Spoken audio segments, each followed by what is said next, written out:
అందరికీ వందనాలండి. అందరూ బాగున్నారు అనుకుంటున్నాను. ఆదికాండం నుండి ప్రతి పుస్తకాన్ని చదువుకుంటూ వివరించుకుంటూ వస్తున్నాం. ఈ సామెతల గ్రంథంలో కూడా 1 నుండి 13 అధ్యాయాలు అంతకుముందు మనం చదువుకున్నాం. మొదటి 9 అధ్యాయాల్లోనేమో అసలు జ్ఞానం అంటే ఏంటి, జ్ఞానం విలువ ఎంత, జ్ఞానాన్ని ఎందుకు నేర్చుకోవాలి, జ్ఞానం యొక్క ఇంపార్టెన్స్ చదువుకున్నాం. 10వ అధ్యాయం నుండి అదే జ్ఞానాన్ని సామెతల రూపంలో చదువుకుంటూ వస్తున్నాం. ఇవన్నీ కూడా 1 లైను 2 లైన్లు తక్కువ వచనాల్లోనే ఎందుకు ఉంటాయంటే సామెతలు, వీటిని అర్థం చేసుకోవడం, ఎక్స్ప్లెయిన్ చేసుకోవడం కన్నా ఎక్కువగా గుర్తుపెట్టుకోవాలి. మన నిజ జీవితంలో వాటిని పాటించాలి, మనం గుర్తుపెట్టుకోవాలి అన్న ఉద్దేశంతో జ్ఞానాన్ని సామెతల రూపంలో చెప్పారు అని అంతకుముందు కూడా మనం మాట్లాడుకున్నాం. ఈరోజు కూడా అలాగే కొన్ని సామెతల గ్రంథం 14వ అధ్యాయం నుండి మనం చదువుకుంటూ వెళ్దాం. జ్ఞానవంతురాలు తన ఇల్లు కట్టుకొనును, మూఢురాలు తన చేతులతో తన ఇల్లు ఓడబెరుకును. అసలు జ్ఞానం అంటే లోక జ్ఞానం కాదు, దేవుడి యందు భయభక్తులు కలిగి ఉండడమే నిజమైన జ్ఞానానికి మూలము అని చెప్పి అంతకుముందు కూడా మనం చదువుకున్నాం. ఈ లోకంలో ఎవరికి ఎక్కువ జ్ఞానం ఉంది అంటే బాగా చదువుకున్నోళ్ళు, బాగా సంపాదించేవాళ్ళు అలా చెప్తారు. కానీ దేవుడు జ్ఞానం ఉన్న వాళ్ళ గురించి అలా చెప్పట్లేదు. జ్ఞానం ఉన్నవాళ్ళు తన ఇల్లు కట్టుకొనును అంటే తన ఇంట్లో వాళ్ళందరూ కూడా కలిసిమెలిసి ఉండేలాగా, ఒకళ్ళ మధ్య ఒకరికి గొడవలు రాకుండా. జ్ఞానవంతురాలు తన ఇల్లు కట్టుకొనును అంటే అందరినీ కూడా క్షేమంగా ఉంచుతుంది, ఇల్లు మొత్తం కూడా కలిసి ఉండేలాగా, ఐకమత్యంతో ఉండేలాగా జ్ఞానవంతురాలు కట్టుకొనిద్ది అని దాని అర్థం. ఒక ఫ్యామిలీలో భార్యాభర్తలు ఇద్దరు మాత్రమే ఉండడం వేరు, ఎక్కువ మంది కలిసి ఉండడం వేరు. భార్యాభర్తలు, వాళ్ళ పిల్లలు, మళ్ళా వాళ్ళ తల్లిదండ్రులు, ఇలాగా ఎక్కువ మంది ఒక కుటుంబంలో ఉన్నా కానీ ఆ కుటుంబంలో ఎటువంటి గొడవలు రాకుండా ఉంటున్నాయి, అందరూ కలిసి ఉంటున్నారు, పిల్లలు మంచిగా జ్ఞానంలో ఎదుగుతున్నారు అంటే అక్కడ ఉండే స్త్రీలు, ఆ ఇంట్లో ఉండే స్త్రీలు జ్ఞానవంతులు అని దాని అర్థం. ఒకవేళ వాళ్ళ మధ్య గొడవలు ఎక్కువ జరుగుతున్నాయి అంటే అక్కడ ఉండే స్త్రీలలో జ్ఞానము లేదు అని దాని అర్థం. మరి ఇక్కడ స్త్రీల గురించి చెప్పారండి, పురుషుల గురించి చెప్పలేదంటే పురుషుల గురించి మనకి వేరే కనబడిద్ది. దేవుడు పురుషులు ఎలా ఉండాలి, స్త్రీలు ఎలా ఉండాలి, భార్యలు ఎలా ఉండాలి, భర్తలు ఎలా ఉండాలి, ఇద్దరు గురించి చెప్పాడు. కాకపోతే భర్త యొక్క బాధ్యతలు ఎక్కువగా కుటుంబాన్ని పోషించడం, జాగ్రత్త చూసుకోవడం అటువంటి కిందకు వస్తాయి. భార్య యొక్క బాధ్యతలు ఎక్కువగా కుటుంబంలో ఒకరికొకరు కలిసి ఉండడం, ఎవరన్నా పెద్దోళ్ళు ఏదైనా చెబితే దానికి లోబడేలా చేయడం, కుటుంబం మొత్తం ఎలా ప్రవర్తించాలి అనేది ఇంట్లో ఉండే స్త్రీలే నేర్పిస్తారు. కాబట్టి జ్ఞానవంతురాలు తన ఇల్లు కట్టుకొనును. జ్ఞానము లేని వాళ్ళు చీటికి మాటికి గొడవలు పెట్టుకుంటూ ఎదురు తిరుగుతూ అది కావాలి ఇది కావాలి అనుకుంటా వాళ్ళకి తెలియకుండా వాళ్ళ కుటుంబాన్ని వాళ్ళే ఓడబెక్కుంటారు. ఈ మధ్య కాలంలో కూడా చూడండి, భార్యాభర్తల మధ్య ఎక్కువగా గొడవలు ఎందుకు జరుగుతాయి అంటే దేవుడు భర్తలకేమో మీరు మీ భార్యల్ని ప్రేమించండి అని చెప్పాడు, భార్యలకేమో మీరు మీ భర్తలకి లోబడి ఉండండి అని చెప్పాడు. భార్యకి వేరే బాధ్యత ఇచ్చాడు, భర్తకి వేరే బాధ్యత దేవుడు ఇచ్చాడు. కాకపోతే ఈ మధ్యకాలంలో ఏం జరుగుతుందంటే భార్యలు తమకిచ్చిన పని నెరవేర్చకుండా, తమకిచ్చిన పని ఏంటి, లోబడి ఉండడం, భర్త చెప్పింది వినడం. వీళ్ళు అది చేయకుండా ఎదుటి వాళ్ళు మాత్రం నన్ను ప్రేమించాలి అని కోరుకుంటూ ఉంటారు. అప్పుడు ఎక్కువ గొడవలు జరుగుతాయి. భర్తలకు కూడా దేవుడు ఏం చెప్పాడంటే మీరు మీ భార్యల్ని ప్రేమించండి అని చెప్పాడు. వీళ్ళు ప్రేమించకుండా ఎదుటి వాళ్ళు మాత్రం లోబడాలని కోరుకుంటారు. ముందు మనకిచ్చిన పని మనం చేయకుండా మనం ఎలా ఉన్నా కానీ ఎదుటోళ్ళు మనల్ని ప్రేమించాలి, మనం ఎలా ఉన్నా కానీ ఎదుటోళ్ళు మనం చెప్పింది తినాలి అన్నట్టుగా ఒక సైడ్ మాత్రమే ఆలోచిస్తే వాళ్ళ మధ్య ఉండే బంధం ఎక్కువ కాలం మిగలదు. అందుకే ఈ మధ్య కాలంలో విడాకులు అనేవి ఎక్కువగా జరుగుతూ ఉన్నాయి. మొదటగా దేవుడు మనకేం చెప్పాడో అది చేయాలి, ఆ తర్వాత ఎదుటి వాళ్ళ నుంచి ఆశించాలి. మనకు చెప్పిన పని మనం చేయకపోతే మనకి తెలియకుండానే మన కుటుంబాన్ని మనమే ఓడబెక్కుంటున్నాం అని దాని అర్థం. భార్యల విషయంలో అయినా భర్తల విషయంలో అయినా అంతే. దేవుడు మనకేం చెప్పాడో అది మనం చేయాలి. ఇక్కడైతే జ్ఞానవంతురాలు అంటే ఇంట్లో ఉండే స్త్రీల గురించి చెప్పబడింది. అమ్మైనా కూతురైనా ఇల్లాలైనా కానీ వాళ్ళు జ్ఞానంతో ఉన్నారంటే ఆ కుటుంబం మొత్తం కలిసి ఉంటుంది, ప్రేమానురాగాలతో ఉంటుంది. ఒకవేళ ఆ ఇంట్లో ఉండే స్త్రీలకి జ్ఞానం లేకపోతే ఎక్కువగా గొడవలు జరుగుతూ ఉంటాయి, పదపద్దాక మనస్పర్ధలు వస్తూ ఉంటాయి, ఒకళ్ళ మధ్య ఒకరికి నమ్మకం లేకుండా ఉంటుంది, కుటుంబం ఓడబిక్కున్నట్టుగా ఉంటుంది అనేది దీని యొక్క భావం. యథార్థముగా ప్రవర్తించువాడు యెహోవా యందు భయభక్తులు గలవాడు, కుటిల చిత్తుడు ఆయన్ను తిరస్కరించువాడు. దేవుని నమ్ముతున్నాం అంటే మనం మంచిగా ప్రవర్తించాలి. ఒక పక్కన మనం చెడు కార్యాలు చేస్తూ నేను దేవుని నమ్ముతున్నాను అని మనం చెబుతున్నాం అంటే మనం అబద్ధం చెబుతున్నాం అంత అర్థం. మన భక్తి అనేది మన క్రియల్లో కనబడాలి. మూఢుల నోట బెత్తము వంటి గర్వము ఉన్నది, జ్ఞానుల పెదవులు వారిని కాపాడును. బెత్తము వంటి గర్వము అంటే ఏది మాట్లాడినా కానీ మూర్ఖులు ఏం చేస్తారంటే అక్కడ గర్వం చూపిస్తారు. మేమే గొప్పవాళ్ళం అన్నట్టుగా, అక్కడ ఉన్నా లేకపోయినా కానీ మేమే గొప్పవాళ్ళం అన్నట్టుగా వాళ్ళు గర్వం చూపిస్తారు. ఆ గర్వమే వాళ్ళకి బెత్తంలాగా పనిచేసి ఆ గర్వమే వాళ్ళకి బుద్ధి చెబుతుంది. ఒకానొక రోజున ఆ గర్వమే వాళ్ళని పాడు చేసిద్ది. ఆ గర్వం వల్లే వాళ్ళు తీర్పు నొందుతారు అనేది దీని యొక్క భావం. జ్ఞానులు ఎప్పుడు కూడా ఏది పడితే అది మాట్లాడరో, గర్వంతో మాట్లాడరో, జాగ్రత్తగా ఉంటారు, తక్కువగా మాట్లాడతారు అని అంతకుముందు సామెతల్లో కూడా మనం చదువుకున్నాం. ఎద్దులు లేని చోట గాదెయందు ధాన్యం ఉండదు, ఎద్దుల బలము చేత విస్తారము వచ్చుబడి కలుగును. ఎవరైనా కానీ లాభాన్ని ఆశిస్తున్నారంటే, వచ్చుబడి అంటే లాభం, ఆస్తి, అలాగా మనకి ఏదైనా ప్రతిఫలం రావాలంటే ముందుగా మనం కష్టపడాలి. ఎద్దున్న చోట ఏముంటుంది, గాదె ఉంటుంది, అందులో ధాన్యం ఉంటుంది, అంటే వాటికి భోజనం పెట్టే స్థలం అన్నట్టుగా దాని అర్థం. ఎప్పటికప్పుడు భోజనం పెడతా ఉంటాం, అవి తినేసిన తర్వాత క్లీన్ చేస్తూ ఉంటాం, వాటితో పని చేస్తూ ఉంటాం. మొదటగా మనకి పని ఉంటుంది, పశువులు మేపేవాళ్ళు, వ్యవసాయం చేసేవాళ్ళు, వాళ్ళు మొదటగా పని చేస్తారు, ఆ తర్వాతే వాళ్ళకి ఫలితం వచ్చిద్ది. మనం కష్టపడకుండా ఫలితాన్ని ఆశించకూడదు. ఫలితం వచ్చుబడి మనకి రావాలంటే మొదటగా మనం బద్ధకం లేకుండా కష్టపడి పని చేయాలి అనేది దీని యొక్క భావం. నమ్మకమైన సాక్షి అబద్ధమాడడు, కోట సాక్షికి అబద్ధములు ప్రియములు. మనుషులు ఎటువంటి వారు, వారు పదపద్దాకా అబద్ధాలు ఆడేవాళ్ళ లేకపోతే నమ్మకంగా ఉండేవాళ్ళ అనే దాన్ని బట్టి వాళ్ళ మాటల్లో కూడా నిజం ఉంటుందా లేదా అనేది మనం గమనించాలి. మనం అబద్ధాలు మాట్లాడకూడదు, అబద్ధాలు మాట్లాడే వాళ్ళకి మనం దూరంగా ఉండాలి అనేది దీని యొక్క భావం. అపహాసకుడు జ్ఞానం వెదుకుట వ్యర్థము, తెలివిగల వానికి జ్ఞానము సులభము. ఎవరు ఏ మాట చెప్పినా కానీ దాన్ని ఆలోచించకుండా ఊరికే దాన్ని వెక్కిరించేవాళ్ళు. ఈ మధ్య యూట్యూబుల్లో ఎదుటి వాళ్ళని రోస్ట్ చేసేవాళ్ళని, హేళన చేసేవాళ్ళని, ఎదుటి వాళ్ళని తిడితేనే మనల్ని ఎక్కువగా పట్టించుకుంటారు అన్న ఉద్దేశంతో చీటికి మాటికి ప్రతి ఒక్కరిని తిడతాం, ప్రతిదాన్ని విమర్శించడం, అలాగా అందరినీ అపహసించేవాళ్ళు, అపహాస్యం చేసేవాళ్ళు, వెక్కిరించేవాళ్ళు జ్ఞానాన్ని ఎప్పటికీ పొందుకోలేరు. తెలివిగల వాళ్ళు ఏది చెప్పినా కానీ ఆలోచిస్తారు కాబట్టి వాళ్ళకి జ్ఞానాన్ని పొందుకోవడం సులభం. జ్ఞానవంతులు ఎదుటోళ్ళు ఏ చెప్పినా కానీ వింటారు, అపహాసకులు ఎదుటోళ్ళు ఏ చెప్పినా కానీ దాన్ని వెక్కిరిస్తారు, హేళన చేస్తారు అనేది దీని యొక్క భావం. బుద్ధిహీనుని ఎదుట నుండి వెళ్ళిపొమ్ము, జ్ఞానవచనములు వాడి యందు కనబడవు కదా. అలాంటి వాళ్ళకి దూరంగా ఉండండి. చెడ్డవారితో మనం సహవాసం చేస్తే మనం కూడా చెడ్డవారిలాగే అయిపోతాం. తమ ప్రవర్తనను కనిపెట్టుకొని ఉండుట వివేకుల జ్ఞానమునకు లక్షణము, మోసకృత్యములే బుద్ధిహీనులు కనబరుచు మూఢత. తమ ప్రవర్తన కనిపెట్టుకోవడం అంటే ఏదో ఎప్పుడు అందరూ మంచిగా ఉంటారని కాదు. ఒక్కోసారి ఎక్కడైనా కానీ మనం పొరపాటుగా తప్పు చేయొచ్చు, ఇదిగో నేను ఇక్కడ ఈ పొరపాటు చేశాను అన్నట్టుగా నా ప్రవర్తనని ఎప్పటికప్పుడు నేను పరీక్షించుకుంటూ, ఒకవేళ తప్పులు ఏమైనా ఉంటే మార్చుకుంటూ ఇంకోసారి అదే తప్పు చేయకుండా వెళ్తూ ఉంటే నేను వివేకిని అవుతాను, జ్ఞానం కలిగిన వాడిని అవుతాను. తప్పు చేసినా కానీ దానివల్ల లాభం కలుగుతుంది కదా అన్నట్టుగా ఇంకా నేను తప్పులు చేసుకుంటాను వెళ్తే, ఎదుటి వాళ్ళని మోసం చేసి దానివల్ల లాభం సంపాదించుకుంటూ ఉంటే, అబద్ధాలు ఆడడం, ఎదుటి వాళ్ళని తిడతాం, కొడతాం, వెక్కిరిస్తాం, అలాగా దానివల్ల నేను ఆనందం పొందుకుంటూ ఉంటే నేను బుద్ధిహీనుణ్ణి. ఎందుకంటే ఒకానొక రోజున నేను నరకానికి వెళ్ళిపోతాను, దాన్ని నేను గుర్తించట్లేదు. అందుకే ఇక్కడ మూఢత అన్నాడు చూడండి. మూఢత్వం అంటే నేను నరకానికి వెళ్ళిపోతాను ఇలాగే ఉంటే అనే విషయాన్ని ఎవరైతే గుర్తించరో వాళ్ళు మూఢత్వం కలిగి ఉన్నారు, మూర్ఖుల్లాగా ఉన్నారు అనేది దీని యొక్క భావం. మూఢులు చేయు అపరాధ పరిహారార్థ బలి వారిని అపహాస్యము చేయును, యథార్థవంతులు ఒకరియందు ఒకరు దయచూపుదురు. అపరాధ పరిహారార్థ బలి అంటే మన పాపాన్ని మనం పోగొట్టుకోవడం. అంతకుముందు పుస్తకాల్లో మోషే ధర్మశాస్త్రంలో కూడా పాప పరిహారార్థ బలి, అపరాధ పరిహారార్థ బలి, తెలిసి చేసిన తప్పులు, తెలియకుండా చేసిన తప్పులు, ఇలాగ అనేక విషయాలు మనం మాట్లాడుకున్నాం. చెడ్డవాళ్ళు దేవుడా మమ్మల్ని క్షమించు అని దేవుడిని అడిగినా కానీ దేవుడు వాళ్ళని క్షమించడు, అపహాస్యం చేస్తాడు. ఎందుకంటే వాళ్ళు మరలా అదే తప్పు చేస్తూ ఉంటారు కాబట్టి. మనం దేవుణ్ణి క్షమాపణ అడుగుతున్నామంటే చేసిన తప్పు మరలా చేయకుండా ఉండాలి. చేసిందే మరలా చేస్తూ మరలా దేవుణ్ణి క్షమాపణ అడుగుతున్నాము అంటే మనల్ని మనం అపహాస్యం చేసుకుంటున్నాం, దేవుడి శిక్షకి పాత్రలం అవుతున్నాము అని దాని అర్థం. యథార్థవంతులు, నీతిమంతులు చేసింది మరలా చేయకుండా జాగ్రత్త పడతారు, తమ ప్రవర్తన కనిపెట్టుకుని ఉంటారు. మనం వేరే వాళ్ళని క్షమిస్తేనే, మనం వేరే వాళ్ళ ఎడల దయ చూపిస్తేనే దేవుడు మనల్ని క్షమిస్తాడు, దేవుడు మన ఎడల దయ చూపిస్తాడు అనే సత్యాన్ని గుర్తిస్తారు. చెడ్డవాళ్ళు ఎలా ఉంటారంటే దేవుడి దగ్గర నుండి వీళ్ళు క్షమాపణ కోరుకుంటారు, వీళ్ళు మాత్రం వేరే వాళ్ళని క్షమించరు. వీళ్ళ ఎడల వేరే వాళ్ళు ఎవరైనా తప్పు చేశారనుకో వాళ్ళని క్షమించరు, వాళ్ళని ద్వేషిస్తూ ఉంటారు, తిడతా ఉంటారు, కొడతా ఉంటారు. దేవుడి దగ్గరికి వచ్చి మాత్రం ప్రభువా నన్ను క్షమించు అన్నట్టుగా ప్రార్థన చేస్తూ ఉంటారు. మంచి వాళ్ళు మనం వేరే వాళ్ళని క్షమిస్తేనే, మనం వేరే వాళ్ళ ఎడల దయ చూపిస్తేనే, మనం వేరే వాళ్ళకి సహాయం చేస్తేనే దేవుడు మనల్ని క్షమిస్తాడు, మన ఎడల దయ చూపిస్తాడు, మనకి సహాయం చేస్తాడు అనే సత్యాన్ని మంచి వాళ్ళు గుర్తించగలుగుతారు అనేది దీని యొక్క భావం. ఎవని దుఃఖము వాని హృదయమునకే తెలియను, ఒకని సంతోషములో అన్యుడు పాలివాడు కానేరడు. మన దగ్గర ఉన్న వాళ్ళు ఎవరైనా కానీ దుఃఖంలో ఉంటే వాళ్ళని మనం ఓదార్చాలి. ఎవరైతే ఒకళ్ళు ఇంకొకళ్ళని ఓదారుస్తారో వాళ్ళే అతనికి నిజమైన బంధువులు, వాళ్ళే అతనికి నిజమైన స్నేహితులు అని దాని అర్థం. అన్యుడు అంటే అతడు ఎవరో తెలియని వాడు, అతని దుఃఖంలో పాలు పంచుకోలేడు, అతడి సంతోషంలో కూడా పాలు పంచుకోలేడు. మన దగ్గర ఉన్నోళ్ళు, మనకి తెలిసిన వాళ్ళు ఎవరైనా దుఃఖంలో ఉంటే వాళ్ళని మనం ఓదారిస్తేనే వాళ్ళకి మనం నిజమైన స్నేహితులం.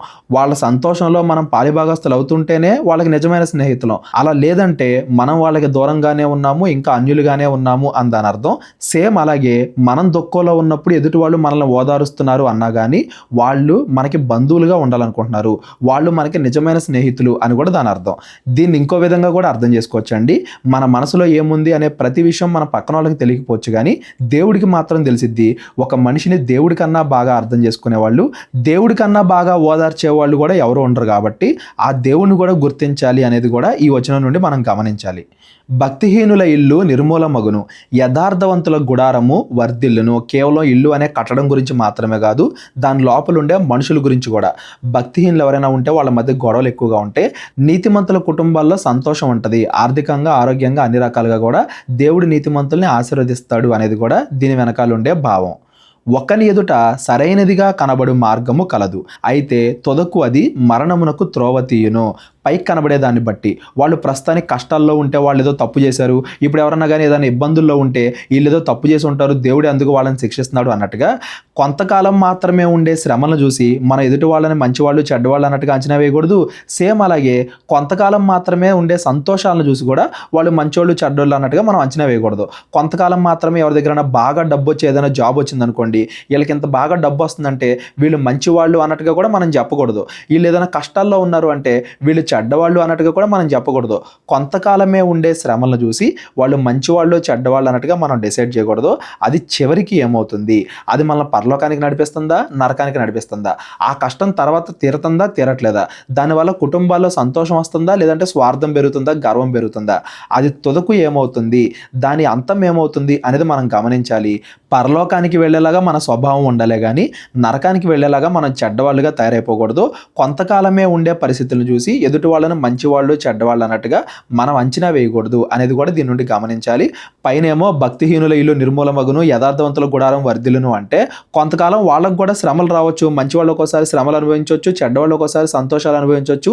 దేవుడు ప్రతి ఒక్కరిని కూడా పరీక్షిస్తాడు. వాళ్ళకి రకరకాల పరిస్థితులు పెడతాం వల్ల దేవుడు ప్రతి ఒక్కరిని కూడా పరీక్షిస్తాడు.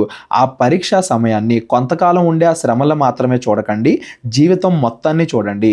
ఆ జీవితం మొత్తంలో వాళ్ళు మంచిగా నడుచుకుంటున్నారా, చెడ్డగా నడుచుకుంటున్నారా, దాని అంతం ఏమవుతుంది, వాళ్ళు పరలోకానికి వెళ్తున్నారా, నరకానికి వెళ్తున్నారా, దాని అంతాన్ని చూసి వాళ్ళు మంచివాళ్ళ చెడ్డవాళ్ళ అన్నట్టుగా ఆలోచించాలే కానీ కేవలం కొద్ది కాలమే ఉండే పరిస్థితులను బట్టి మనం ఒక అంచనాకి రాకూడదు, ఎదుటి వాళ్ళకి తీర్పు తెచ్చకూడదు అనేది కూడా దీని యొక్క భావం. ఒకడు నవ్వుచుండినను హృదయమున దుఃఖముండవచ్చును, సంతోషము తుదకు వ్యసనమగును. బయటికి కనబడే పరిస్థితులను బట్టి మనం అంచనా వేయలేము అంటానికి ఇది ఇంకొక సామెత. మనుషులు పైకి ఒకలా కనబడతారు, వాళ్ళ లోపల స్వభావం వేరేలా ఉండొచ్చు. ఏదైనా దేవుడికి తెలుసు, మనం చేసే క్రియలను బట్టి మనకి దేవుడు తీర్పు తీరుస్తాడు. భక్తి విడిచిన వాని మార్గములు వానికే వెక్కసమగును, మంచివాని స్వభావము వానికే సంతోషం ఇచ్చును. అంతకుముందు కూడా ఇలాంటి సామెతలు చదువుకున్నాం. మనం మంచిగా ఉండడం వల్ల దేవుడికి ఏదో లాభం అని కాదు, మనం మంచిగా ఉంటే మనకే లాభం, మనం చెడు చేస్తే మనకే నష్టం. దేవుడు ఎందుకు భయభక్తులు కలిగి ఉండడం అనేది మన కోసమే మనం చేసుకుంటున్నాం, ఎవరి కోసమో చేయట్లేదు, పక్కన వాళ్ళ కోసమో దేవుడి కోసమో కాదు, మన జీవితం కోసమే మనం చేసుకుంటున్నాం ముఖ్యంగా. ఆ తర్వాత మిగతాది మొట్టమొదటిగా మనం మనల్ని రక్షించుకోవడానికి చేస్తున్నాం. ఈ పనులన్నీ కూడా దేవుడు ఎందుకు భయభక్తులు కలిగి ఉండడం అనేది కూడా దీన్ని బట్టి మనం గమనించాలి. జ్ఞానము లేనివాడు ప్రతి మాట నమ్మును, వివేకి అయిన వాడు తన నడతలను బాగుగా కనిపెట్టును. ఇది చాలా ఇంపార్టెంట్ అండి. ఈ మధ్యకాలంలో క్రైస్తవులైనా హిందువులైనా ఎవరైనా కానీ కేవలం ఎదుటి వాళ్ళు చెప్పిన మాటలు నమ్మి అవే నిజం అనుకుంటున్నారు. ఎదుటోళ్ళు ఏది చెప్పినా కానీ అది నమ్మకూడదు, నేను వినకూడదు అనట్లేదు, నమ్మకూడదు అంటున్నా. ఎదుటోళ్ళు ఏది చెప్పినా కానీ వినాలి, అది కరెక్టా కాదా అని మనం చెక్ చేసుకోవాలి. వాళ్ళు చెప్పేది కరెక్టేనా కాదా, అది మంచా చెడా, అది మనకి, మన జీవితానికి, మన కుటుంబానికి, మన ఇరుగు పొరుగు ఉండే వాళ్ళకి మంచి చేస్తుందా చెడు చేస్తుందా అన్నట్టుగా ఎవరైతే చెప్పినా కానీ మనం ఆలోచించాలి, గుడ్డిగా నమ్మేయకూడదు. నేనైనా ఏదైనా చెప్పినా కానీ అది గుడ్డిగా నమ్మాల్సిన అవసరం లేదు, మీరు ఆలోచించండి అది కరెక్టా కాదా అని చెప్పేసి. ఎవరైతే చెప్పినా కానీ బైబిల్లో అలా ఉందా లేదా అని చెప్పి మీరు బైబిల్ తెరిచి చదివి దాన్ని పరీక్షించండి.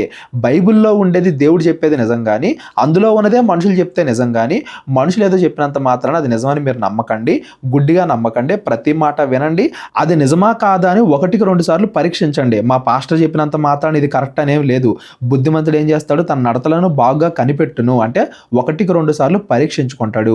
బైబిల్లో అలా ఉందా లేదా అని చెప్పి ఎవరేది చెప్పినా కానీ దాన్ని పరీక్షిస్తాడు అని దాని అర్థం. ఈయన బాగా తెలివైన వాడండి, ఈయన బాగా బైబిల్ చదువుకున్నాడండి, కాబట్టి ఆయన చెప్తే నిజమే అయ్యి ఉంటుందండి, మా పాస్టర్ గారు చెప్తే నిజమే అయ్యి ఉంటుందండి అన్నట్టుగా చాలామంది ఏం చేస్తారంటే వాళ్ళు చెప్పిందే నమ్ముతారు. కానీ బైబిల్లో ఏముంది, బైబిల్ ఏం చెప్తుంది అనేది బైబిల్ చదివి తెలుసుకోరు. బైబిల్ మొదటి నుండి చివరి దాకా చదివితే బైబిల్ ఏం చెప్తుంది, ఎదుటోళ్ళు ఏం చెప్తున్నారు అనేది మనకు తెలిసిద్ది.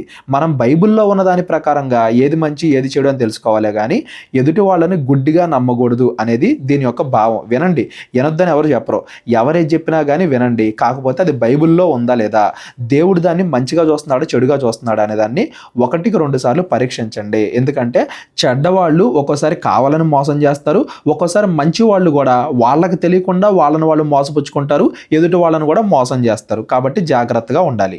జ్ఞానము గలవాడు భయపడి కీడు నుండి తొలగును, బుద్ధిహీనుడు వెర్రవీగి నిర్భయముగా తిరుగును. నేను తప్పు చేసినా కానీ ఏం కాదు, తీర్పు తెచ్చే దేవుడు లేడు, ఎవరో కూడా నాకు తీర్పు తెచ్చట్లేదు, నేను తప్పు చేసినా కానీ నాకు వెంటనే శిక్ష రావట్లేదు అన్నట్టుగా బుద్ధిహీనుడు ఇంకా ఇంకా వెర్రవీగి ఇంకా ఇంకా పాపాలు చేస్తాడు. కానీ జ్ఞానం కలిగిన వాడు అమ్మో ఇలాగే నేను చెడ్డగా నడిస్తే దేవుడు నాకు రేపొద్దున నరకం ఇస్తాడేమో అని చెప్పి జాగ్రత్తగా ఉంటాడు, తన నడతని పరీక్షించుకుంటూ ఉంటాడు. త్వరగా కోపపడువాడు మూఢత్వము చూపును, దుర్యోచనలు గలవాడు ద్వేషింపబడును. చాలా జాగ్రత్తగా ఉండాలండి. ఎవరైనా కానీ ప్రతి చిన్న విషయానికి కోపడుతున్నారంటే వాళ్ళు బుద్ధిహీనంగా ప్రవర్తిస్తున్నారు అని దాని అర్థం. మనం కూడా ఒకవేళ ఏమన్నా ప్రతి చిన్న విషయానికి కోపడుతున్నామేమో మనల్ని మనం పరీక్షించుకోవాలి. ఎదుటోళ్ళు ఏదైనా చిన్న మాట అన్నా కానీ మనం ఊరికే కోపడుతున్నాము అంటే మనం మూఢత్వం కలిగి ఉన్నాము, అది మనల్ని నరకానికి నడిపించిద్ది. ప్రతి చిన్నదానికి కోపడేవారిగా మనం ఉండకూడదు. ఆలోచించాలి, కాసేపు ఆలోచించి ఆ తర్వాత నిర్ణయాలు తీసుకోవాలి. ఎదుటి వాళ్ళకి ఏదైనా చెప్పాలన్నా కానీ అది కొంచెం మంచిగా చెప్తే వాళ్ళు వింటారు. కోపంతో చెబితే అది మంచి అయినా కానీ ఒక్కోసారి వినరు. కాబట్టి ఊరికే కోపడేవారిగా మనం ఉండకూడదు. దుర్యోచనలు గలవాడు ద్వేషింపబడును. ఆ తర్వాత దేనికి దారితీసిద్ది, చెడ్డ ఆలోచనలకు దారితీసిద్ది. కోపం అనేది ఎప్పుడు కూడా మన చేత చెడు క్రియలే చేయించిద్ది. మనం కావాలని చేయం, ఏదో కోపంలో చేసేస్తూ ఉంటాం. కాబట్టి కోపంలో ఉన్నప్పుడు చాలా జాగ్రత్తగా ఉండాలి అనేది మనం గమనించాలి. మత్తులో ఉన్నవాడు, కోపంలో ఉన్నవాడు తనేం చేస్తున్నాడో తనకే తెలీదు, తనకి తెలియకుండా ఏదేదో చేసేస్తాడు, ఆ తర్వాత రిగ్రెట్ అవుతాడు ఎందుకు చేశానా అని చెప్పి. కాబట్టి కోపంలో ఉన్నప్పుడు చాలా జాగ్రత్తగా ఉండాలి. అసలు కోపడకూడదు, మొదటగా నెమ్మదిగా ఉండాలి అనేది కూడా మనం ఇక్కడ గమనించాలి. జ్ఞానము లేని వారికి మూఢత్వమే స్వాస్థ్యము, వివేకులు జ్ఞానమును కిరీటముగా ధరించుకొందురు. మన ఎదుటోళ్ళు చెబితే దేవుడు చెబితే వినేలాగా ఉన్నామా, నాకే అన్ని తెలుసు అన్నట్టుగా మన ఇష్టానుసారంగా మనం చేసుకుంటూ వెళ్ళిపోతున్నామా. చెడ్డవారు మంచివారి ఎదుటను, భక్తిహీనులు నీతిమంతుల తలుపునొద్దను వంగుదురు. ఈ లోకంలో ఇది మనకు అంతగా కనబడకపోయినా తీర్పు విషయంలో మాత్రం ఇది ఖచ్చితంగా జరుగుద్ది. ఈ లోకంలో కూడా మంచి వాళ్ళని దేవుడు ఆశీర్వదిస్తాడు. ఒకవేళ అది మన కళ్ళకు కనబడకపోయినా కానీ తీర్పు సమయంలో అయినా కానీ ఖచ్చితంగా మంచి వాళ్ళు హెచ్చింపబడతారు, చెడ్డవాళ్ళు తగ్గించబడతారు అనేది మనం గమనించాలి. లోకాసు వార్తలో కూడా మనం చదువుకుంటాం కదా, భూమి మీద బాగా ధనవంతుడిగా బతికినోడు, బాగా ఆనందంగా బతికినోడు, తన పక్కన ఉండే దరిద్రుడికి ఒక రొట్టె ముక్క కూడా ఇవ్వలేనోడు ఆఖరికి నరకానికి వెళ్ళిపోయిన తర్వాత ఒక చిన్న నీటి బొట్టు కోసం ఆ దరిద్రుడినే అడుక్కునే స్థాయికి వెళ్ళాడు అని చెప్పి లోకాసు వార్త 16వ అధ్యాయంలో మనం చదువుకుంటాం. అంటే ఎప్పుడైనా కానీ మంచే గెలిచిద్ది. ఈ భూమి మీద మనకు అలా కనబడకపోయినా కానీ నిత్య జీవితం ఉంది, నిత్య నరకం ఉంది, మన లక్షణాలు ఖచ్చితంగా బయటపడతాయి అనేది ఇక్కడ గమనించాలి మనం. దరిద్రుడు తన పొరుగు వారికి అసహ్యుడు, ఐశ్వర్యవంతుణ్ణి ప్రేమించువారు అనేకులు, తన పొరుగువాని తస్కరించువాడు పాపము చేయువాడు, బేదలను కటాక్షించువాడు ధన్యుడు. ఈ 20-21 ఈ 2 వచనాలు కూడా ఒకటే సామెత అండి. లోకములో ఎలా ఉంటుందంటే డబ్బు లేని వాళ్ళని జనాలు అంతగా పట్టించుకోరు, అసహించుకుంటారు. బాగా డబ్బున్న వాళ్ళనే జనాలు ప్రేమిస్తారు. కాబట్టి పైకి కనబడేదాన్ని చూసి మనం మోసపోకుండా తన పక్కన వాడికి సహాయం చేసేవాడు, పేదవారికి బేదవారికి సహాయం చేసేవాడు మాత్రమే మంచివాడు. తన దగ్గర ఆస్తున్నా కానీ వాడు సహాయం చేయట్లేదంటే వాడు పాపం చేస్తున్నాడు, వాడు మంచివాడు కాదు అనేది మనం గమనించాలి. వాళ్ళకుండే ఆస్తిని బట్టి కాకుండా వాళ్ళు చేసే క్రియలను బట్టి వారు మంచివారా చెడ్డవారా అనేది మనం అర్థం చేసుకోవాలే. కానీ ఈ లోకానుసారంగా ఈ లోకం ఎలా చూస్తుంది, డబ్బున్నోడే గొప్పడిగా చూసిద్ది, ఈ లోకం ఎలా చూస్తుందో మనం అలా చూడకూడదు. వాళ్ళ క్రియలను బట్టి చూడాలి. దేవుడు కూడా నీకు ఎంత వస్తుంది అనే దాన్ని బట్టి కాకుండా నువ్వు ఏం పనులు చేస్తున్నావు, ఎలా ప్రవర్తిస్తున్నావు అనే దాన్ని బట్టి, మన ప్రవర్తనను బట్టే దేవుడు తీర్పు తీరుస్తాడు అనేది కూడా ఈ వచనాల నుండి మనం అర్థం చేసుకోవాలి. ధనవంతులుగా ఉండడం తప్పని దేవుడు చెప్పడు, కానీ అధిక ధనం కలిగి ఎదుటి వాళ్ళకి సహాయం చేయకుండా ఆ ధనం సంపాదించుకోవడానికి తప్పులు చేయడం, చెడ్డ మార్గాల్లో ప్రవర్తించడం, ఎదుటి వాళ్ళని మోసం చేయడం, ఇట్లాంటివి చేయొద్దు అనే దాన్నే బైబిల్ ఎక్కువగా హెచ్చరిస్తుంది అనేది కూడా ఇక్కడ మనం గమనించాలి. ఇప్పుడు దాకా చెప్పిన దాంట్లో ఎవరికి ఏం అర్థం కాకపోయినా కానీ డిస్క్రిప్షన్లో నా నెంబర్ ఉంటుంది, కాల్ కానీ వాట్సాప్ కానీ చేయండి. కీడు కల్పించువారు తప్పిపోవుదురు, మేలు కల్పించువారు కృపా సత్యములు నొందుదురు. చెడు చేసే వాళ్ళకి చెడే జరిగిద్ది, మేలు చేసే వాళ్ళకి దేవుడు ఖచ్చితంగా మేలే చేస్తాడు. తీర్పు సమయంలో ఇవన్నీ కూడా నెరవేరుతాయి. ఏ కష్టము చేసినను లాభమే కలుగును, వట్టి మాటలు లేమిడికి కారణములు. ఏదో ఒక పని చేయి, ఏ పని చేయకుండా అది మంచిది ఇది మంచిది దీనికన్నా అది మంచిది అన్నట్టుగా వట్టి మాటలు చెప్పకో. వట్టి మాటల వల్ల లేమి పేదరికమే కలుగుతుంది.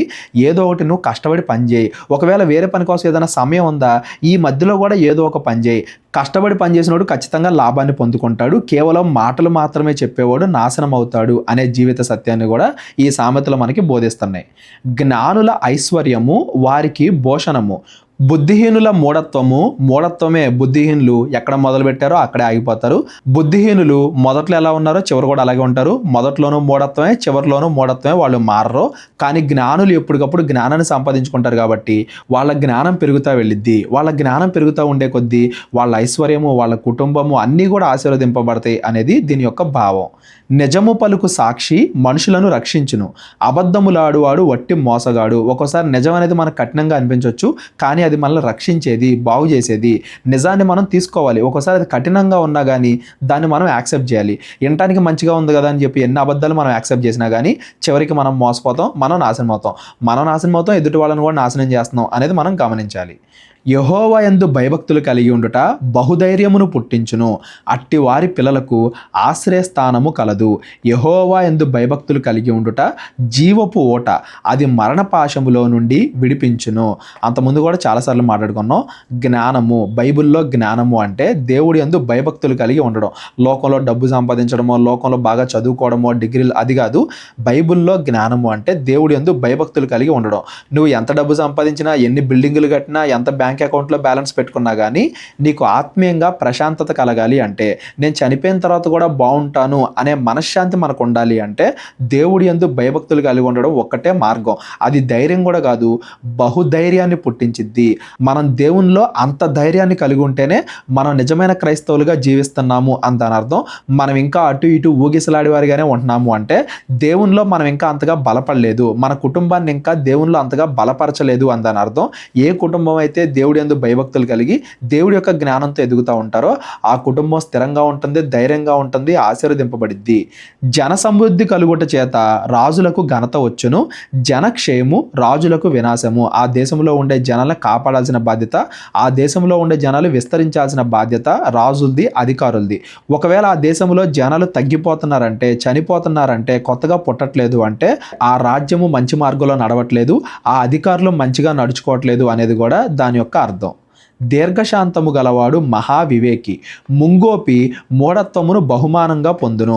ఊరికే కోపడేవారిగా మనం ఉంటే మనకొచ్చే బహుమానం ఏంటంట? మూఢత్వము. ఎంత ఎక్కువగా మనం కోపడితే అంత మూర్ఖంగా మనం తయారవుతున్నాం. ఎన్ని ఎక్కువసార్లు మనం కోపడితే అంత నరకానికి మనం దగ్గర అవుతున్నాం అనేది దీని యొక్క భావం. వివేకి, జ్ఞానం కలిగిన వాడు దీర్ఘశాంతం కలిగి ఉంటాడు. దీర్ఘశాంతం అనేది ఎవరి లక్షణం? దేవుని లక్షణం. దేవుడు దీర్ఘశాంతుడు అని మనం చదువుకుంటాం. మనుషుల్ని ఎంతగా పరీక్షించినా కానీ, మనుషులు ఎన్ని పాపాలు చేసినా కానీ దేవుడు ఇంకా ప్రేమిస్తానే ఉన్నాడు అన్నట్టుగా మనం చదువుకుంటాం. మనం వెంటనే కోపడేవారిగా కాకుండా ఆలోచించి నిర్ణయాలు తీసుకునే విధంగా, ఎదుటోళ్ళు తప్పు చేసినా కానీ వాళ్ళకి అర్థమయ్యేలాగా ప్రేమతో చెప్పే విధంగా, ప్రేమతో గద్దించే విధంగా, మనం కోపడినా కానీ వాళ్ళు అర్థం చేసుకునే విధంగా మంచి విషయాల కోసం ఉండాలే కానీ ప్రతి చిన్నదానికి కోపడుతూ, ఊరికూరికే రోజుకొకసారైనా కోపడుతూ అలా ఉండేవాళ్ళు బహుమానంగా మూర్ఖత్వాన్ని పొందుకుంటారు. దాని బహుమానంగా పాపాన్ని, నరకాన్ని పొందుకుంటారు అనేది కూడా దీని నుండి మనం గమనించాలి. సాత్వికమైన మనస్సు శరీరమునకు జీవము, మత్సరము ఎముకలకు కుళ్ళు. ఇది మన ఆత్మ గురించి, శరీరం గురించి, రెండిటి గురించి సత్యమే అండి. మనం మంచిగా ఉంటే మన శరీరం బాగుంటుంది, మన ఆరోగ్యం బాగుంటుంది. మనం ఎదుటి వాళ్ళ మీద కుళ్ళు, కుతంత్రాలు అలాంటివి పెట్టుకొని ఎంత ఉన్నా కానీ ఇది సరిపోదు అన్నట్టుగా ఇంకా అత్యాశ కలిగి అలా ఎప్పుడు కూడా మూఢత్వంతో మత్సరం కలిగి ఉన్నాము అంటే అది మన శరీరాన్ని నాశనం చేసిద్ది, మన ఆత్మని నాశనం చేసిద్ది, మన కుటుంబాన్ని నాశనం చేసిద్ది. దానివల్ల ఏ ఉపయోగం లేదు. మొట్టమొదటిగా మనం ఏ స్థాయిలో ఉన్నామో ఆ స్థాయిని బట్టి ఆనందపడాలి. కష్టపడి పనిచేసి మనం ఇంకా అభివృద్ధి చెందాలి. శరీర ప్రకారంగా అయినా, ఆత్మీయంగా అయినా, ఏదైనా కానీ కష్టపడి పనిచేసి అభివృద్ధి చెందాలి. అలా కాకుండా మత్సరం పెట్టుకోవడం, అత్యాశలు పెట్టుకోవడం, వాళ్ళ మీద వీళ్ళ మీద చాడీలు చెప్పుకోవడం, గర్వంతో ఉండడం, ఇవన్నీ కూడా మన శరీరానికి మంచిది కాదు, మన ఆత్మకు కూడా మంచిది కాదు. దరిద్రుని బాధించువాడు వాని సృష్టికర్తను నిందించువాడు, బేదను కనికరించువాడు ఆయన్ను ఘనపరచువాడు. ఇది కొత్త నిబంధనలో కూడా మనం చదువుకుంటాం. మనం పక్కనుండే మనిషికి సహాయం చేస్తున్నామంటే దేవుడికి వాడికి సహాయం చేస్తున్నట్టే లెక్క. మన పక్కనుండే వాడిని మనం నిర్నిమిత్తంగా ద్వేషిస్తున్నామంటే దేవుడిని ద్వేషిస్తున్నట్టే లెక్క. మన పక్కనుండే వాడిని మనం ఎలా చూస్తున్నాము అనేది దేవుడి మీద మనకి ఎంత భక్తి ఉంది అనే దాన్ని బయట పెట్టిద్ది అనమాట. మన పక్కనోడికి మనం సహాయం చేస్తే దేవుడు మనకి సహాయం చేస్తాడు. మన పక్కనోడిని మనం క్షమిస్తే దేవుడు మనల్ని క్షమిస్తాడు. నువ్వు ఇంట్లో వాళ్ళతో, కుటుంబస్తులతో, ఊర్లో ఉండే వాళ్ళతో అందరితో గొడవలు పెట్టుకొని దేవుడి దగ్గరికి వచ్చి కానుకలు ఇచ్చేసినంత మాత్రాన మనం దేవుడిని నిజంగా ప్రేమిస్తున్నట్టు కాదు, నిజమైన క్రైస్తవులం కాదు అనేది కూడా దీని నుండి మనం గమనించాలి. అపాయము రాగా భక్తిహీనుడు నశించును, మరణకాలమందు నీతిమంతునికి ఆశ్రయము కలదు. పైన కూడా మాట్లాడుకున్నాం కదా. ఇప్పుడు ఎలా ఉన్నామని కాదు, మన అంతం ఏమవుతుంది, చివరిగా మనం ఎక్కడికి వెళ్తున్నాము అనే దాన్ని బట్టి మనం నిజమైన జ్ఞానం కలిగిన వాళ్ళమా కాదా అనేది తెలిసిద్ది. యేసుక్రీస్తు వారి రాకడ కొరకు మనం కనిపెట్టుకుని ఉండాలి. ఈ భూమి మీద కొన్నిసార్లు మనం మంచిగా ఉంది అనుకుంటాం కానీ అది చివరికి అంతమైపోద్ది. ఈ భూమి మీద కొంచెం కష్టాలు పడుతున్నారని మనం అనుకుంటాం కానీ చివరిలో వాళ్ళు ఆశీర్వదింపబడచ్చు. మనం పునాది చూడాలి, వాళ్ళ విశ్వాసాన్ని చూడాలి. అంతేగాని కేవలం పైకి కనబడేదాన్ని బట్టి ఎవరిని కూడా మనం జడ్జ్ చేయకూడదు, తీర్పు తెచ్చకూడదు అనేది కూడా మనం గమనించాలి. తెలివిగల వాని హృదయమందు జ్ఞానము సుఖనివాసము చేయును, బుద్ధిహీనుల అంతరంగములో ఉన్నది బయలుపడును. మనం మంచిగా ఉంటే మన లోపల ఉండే మంచి లక్షణాలు ఇంకా ఇంకా అభివృద్ధి చెందుతూ ఉంటాయి. మనం ఒకవేళ బుద్ధిహీనంగా ప్రవర్తిస్తే, బుద్ధిహీనత అంటే ఏంటి, ఊరికే కోపడడం, అబద్ధాలు చెప్పడం, మోసాలు చేయడం, ఇవన్నీ కూడా పైన మనం చదువుకున్నాం కదా. అలా కనుక మనం ఉంటే మన హృదయంలో ఏదైనా కొంచెం మంచి ఉన్నా అది కూడా బయటికి వెళ్ళిపోద్ది, లోపల ఉన్న మంచి కూడా బయటికి వెళ్ళిపోద్ది, ఇంకా ఇంకా చెడ్డవారిగా తయారవుతాం అని దాని అర్థం. దేవుడి వాక్యం ఏం చేయాలంటే మన జీవితంలో ఉన్న చెడుని తీసేసి బయట వేయాలి. ప్రతి ఒక్కరిలో మంచి ఉంటుంది, చెడు ఉంటుంది. చెడుని మనం పోగొట్టుకునేలాగా మంచిని ఇంకా పెంచుకునే వారిగా మనం ఉండాలి. లోకములో లోకాశల్లో మనం బ్రతికితే మన లోపల ఉండే ఆ కొద్దిగా ఉన్న మంచి కూడా బయటికి వెళ్ళిపోద్ది. ఇంకా పూర్తిగా మనం చెడ్డవాళ్ళుగా తయారైపోతాం. లోకాన్ని చూసి, లోకములో ఉన్న ఆశలను చూసి మళ్ళీ మనం మోసపుచ్చుకుంటాం అనేది దీని యొక్క భావం. నీతి జనములు ఘనతకెక్కుటకు కారణము, పాపము ప్రజలకు అవమానము తెచ్చును. మనం నీతిగా బ్రతికామంటే ఏదో ఒక రోజు ఖచ్చితంగా ఘనత పొందుతాం, ఈ భూమి మీద ఆశీర్వదింపబడతాం, నిత్యమైన జీవితంలో మనం ఉంటాం. పాపం చేస్తూ బ్రతికామంటే ఈ రోజు అది బయటపడకపోవచ్చు, రహస్యంగా చేస్తున్నాను కదా, ఎవరికి తెలియదు కదా అన్నట్టుగా ఈ రోజు నువ్వు అనుకోవచ్చు. ఏదో ఒక రోజు అది ఖచ్చితంగా బయటపడిద్ది. రహస్యంగా చేసేవన్నీ కూడా ఖచ్చితంగా బయటపడతాయి, ఎవరో కూడా దాచలేరు. ఆ రోజు ఖచ్చితంగా మన అవమానాన్ని పొందుకుంటాం, తలెత్తుకోలేకుండా మనం అయిపోతాం. అప్పుడు దాకా మనం కష్టపడి సంపాదించుకున్నది కూడా ఆ ఒక్క అవమానం వల్ల మొత్తం అంతా కూడా వ్యర్థం అయిపోద్ది. అంతకుముందు నువ్వు మంచి చేసినా కానీ అది వ్యర్థం అయిపోద్ది. కాబట్టి రహస్యంగా పాపాలు చేయకండి అనేది దీని యొక్క భావం. యవనస్తుల గురించి కదా ఈ సామెతలు ఎక్కువగా మనం అంతకుముందు కూడా మాట్లాడుకున్నాం. ప్రతి ఒక్క రోజు ఒక అధ్యాయం చదవాలి, నెలకొకసారైనా కానీ ఈ సామెతల పుస్తకాన్ని కంప్లీట్ చేయాలి అని చెప్పేసి. యవనస్తులు రహస్యంగా, తల్లిదండ్రులకు తెలియకుండా, సమాజానికి తెలియకుండా రహస్యంగా ఏదైనా చేస్తున్నారంటే ఈ రోజే దాన్ని వదిలేసేయండి. లేదంటే ఏదో ఒక రోజు అది ఖచ్చితంగా బయటపడిద్ది. ఆ రోజు మీకు, మీ కుటుంబానికి అది అవమానం తెచ్చిద్ది. ఆ అవమానం వచ్చిన రోజు మీరు మంచిగా ఉన్నది కూడా జనాలు పట్టించుకోరు, ఆ చెడునే చూస్తారు. మీరు మంచి చేసింది కూడా పోయిద్ది. కాబట్టి రహస్యంగా చేసే పాపాలు, వ్యభిచారమో, మోసం చేయడమో, అబద్ధాలో, ఏదో దానికి బానిసగా బతకడమో, డ్రగ్స్ లేకపోతే మందు, అలా ఏదో ఒకటి మీరు అలాంటివి రహస్యంగా చేసేవి ఇక మీదట చేయకండి. ఈ రోజు నుండే వాటిని ఆపేయండి. లేదంటే ఏదో ఒక రోజు మీ జీవితంలో ఖచ్చితంగా అవమానాన్ని మీరు పొందుకుంటారు అనేదాన్ని ఈ వచనం నుండి మనం గమనించాలి. బుద్ధిగల సేవకుడు రాజులకిష్టుడు, అవమానకరముగా నడుచువాని మీద రాజు కోపించును. మనం మంచిగా పనిచేస్తే, కష్టపడి మన పైనుండే అధికారులు మనల్ని మంచిగా మెచ్చుకుంటారు, వాళ్ళకి ఇష్టంగా ఉంటాము. మనం మంచిగా పని చేయకుండా ఉంటే, బద్ధకంగా ఉంటే మన పైనుండే అధికారులు కూడా మనకి రెస్పెక్ట్ ఎవరో. ఈ భూమి మీద కూడా ఇది వర్తించిద్ది. నిజమైన రాజు, రాజులకు రాజు దేవుడు కదా. దేవుడు ఎప్పుడు మనల్ని మంచిగా చూస్తాడంటే మనం భూమి మీద జ్ఞానాన్ని వెతికినప్పుడు, నీతిగా బతికేటప్పుడు. దేవుడికి ప్రతిదీ కూడా తెలుసు కదా, మనం చేసేవి, మన హృదయంలో ఉన్నవి ప్రతిదీ కూడా తెలుసు కదా దేవుడికి. మనం చేసే అవమానకరమైన క్రియలు ఆయన చూస్తున్నప్పుడు ఆయన ఎలా ఫీల్ అవుతూ ఉంటాడో ఒకసారి మీరు ఆలోచించండి. ఎదుటోళ్ళు మన గురించి ఏమనుకుంటారో, తల్లిదండ్రులు ఏమనుకుంటారో అన్న ఉద్దేశంతోనే కదా చెడ్డ పనులన్నీ కూడా రహస్యంగా చేస్తాము. ఆ రహస్యంగా మీరు చేసే అవమానకరమైన క్రియలు ఏదో ఒక రోజు మీ మీదకి కోపాన్ని తెప్పిస్తాయి. మీ పైనుండే అధికారులు, తల్లిదండ్రుల్లో, లేకపోతే ఎవరైనా కానీ, లేకపోతే అన్నిటికన్నా ముఖ్యంగా దేవుడు మన మీద కోపడతాడు. ఆ రోజు మన జీవితం నాశనం అవ్వకుండా ఉండాలి అంటే ఈ రోజే మనం జాగ్రత్త పడాలి అనేది ఈ వచనాల యొక్క భావం. సామెతల గ్రంథం 15వ అధ్యాయం నుండి మనం రేపొద్దున మాట్లాడుకుందాం. ఇవన్నీ కూడా ఏదో ఎక్స్ప్లెయిన్ చేయాలని కాదండి, నేను ఊరికే 1-2 వచనాల్లో వాటి యొక్క అర్థం మాత్రమే చెబుతున్నాను. ఇవి మనం జ్ఞాపకం చేసుకోవాలి, బట్టి పట్టాలి, ఎప్పటికప్పుడు వీటిని చదువుకుంటూ మన జీవితంలో పాటిస్తూ ఉండాలి అనేది ఈ సామెతల యొక్క భావం. ఇవన్నీ కూడా తక్కువ వచనాలు, ఒక్కో సామెత 1-2 వచనాలు మాత్రమే ఉండడానికి కూడా నిజమైన కారణం మనం వీటిని ఎప్పటికప్పుడు గుర్తు పెట్టుకోవాలి అనేదే. ఈ సామెతలు 14వ అధ్యాయంలో ఎవరికేమన్నా అర్థం కాకపోతే డిస్క్రిప్షన్లో నా నెంబర్ ఉంటుంది, కాల్ కానీ వాట్సాప్ కానీ చేయండి. ఈ వీడియోని మీరు లైక్ చేయండి, మీకు తెలిసిన వాళ్ళకు కూడా షేర్ చేయండి. యవనస్తులు మరి ముఖ్యంగా ఈ వీడియోలన్నీ ఎస్పెషల్గా సామెతల గ్రంథం 1వ అధ్యాయం నుండి ఈ సామెతల పుస్తకం అంతా మనం చేసిన అన్ని వీడియోలు కూడా వాళ్ళు వినేలాగా మీరు కొంచెం జాగ్రత్త తీసుకోండి. మీ పిల్లలకి, మీ ఇంటి దగ్గర ఉండే వాళ్ళకి, మీ చుట్టుపక్కల ఉండే వాళ్ళకి ఈ వీడియోలన్నీ కూడా ఖచ్చితంగా వాళ్ళ చేత వినిపింపజేయండి. కేవలం ఈ సామెతలనే కాదు, మనం బైబిల్ మొదటి నుంచి ఏదైతే మాట్లాడుకుంటున్నామో అది ప్రతి ఒక్క క్రైస్తవుడు తెలుసుకోవాలి. బైబిల్లో ఏముంది అని తెలియక కేవలం మనుషులు చెప్పే మాటలు మాత్రమే విని మోసపోయే వాళ్ళు అనేక మంది ఉన్నారు. కాబట్టి వీటి యొక్క ప్రాముఖ్యతను మీరు అందరూ కూడా గమనించాలి అని నేను కోరుకుంటున్నాను. 15వ అధ్యాయం నుండి మనం రేపొద్దున చదువుకుంటూ వెళ్దాం. మా పరిచర్య గురించి ప్రార్థించండి. ప్రేరేపణ కలిగిన వాళ్ళు మీ కానుకల ద్వారా మమ్మల్ని బలపరచండి. అందరికీ వందనాలు. దేవుడు మనందరినీ కూడా దీవించి ఆశీర్వదించును గాక. అందరికీ వందనాలండి. కేవలం 30 వీడియోస్లో బైబిల్ నేర్చుకోండి అనే ఎంతో విలువైన ఈ కోర్స్ జస్ట్ ₹1 మీకు కావాలి అంటే మీ పేరు, మీ ఊరు ఈ నెంబర్కి వాట్సాప్ చేయండి. ఈ కోర్సులో ఏ విషయాలు ఉంటాయో ముందుగానే తెలుసుకోవడానికి ఈ వీడియో పాస్ చేసి టాపిక్స్ అన్నీ చదువుకోండి. క్రైస్తవులందరూ ఈ బైబిల్ కోర్స్ వినాలి అని మేము కోరుకుంటున్నాం. అందరినీ దేవుడు దీవించును గాక. ఆమెన్.